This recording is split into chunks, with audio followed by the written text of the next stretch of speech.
abantu bajya birirwa ku marigara bose ni muze murabahanura muti naba kantu wokora uronke ubuzima rega twebwe ingorane twagira kera yaramaguma none amaguma ahetse ntidukamisha amahoro kare ntitwashobora kwiyumvira baca bumvira ngo none ubundi hoho ngo ninubaka inzu nzoyibamwe ngo ninarimo umurima nzowusoroma ubwo urazi ko ukora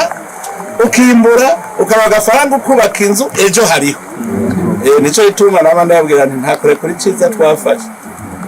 zaramaze kuronka amahoro tuyakamisha hanyuma umupfuko uronke amafaranga n'umuntu uronke ubu muntu ndabona ni sawa aho nico ituma ngo ndabwira nti nituye kuri ciza twafashe ahubwo turondere n'ikindi ciza kaza tubavuga tuti saha gusa ari n'ahandi ndashaka kuhabona turose amahoro none nico tubaje tuti mana none waradukoze waduha amahoro none ubu naho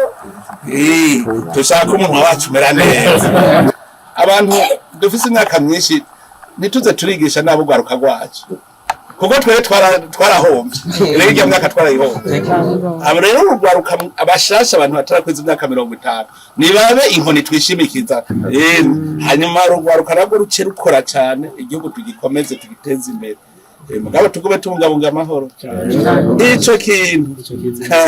uzo tuvyoka natwe nzomuvyoka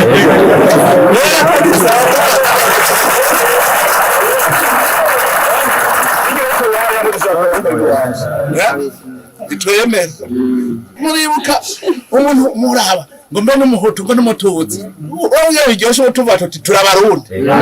none hari habuze oyo misi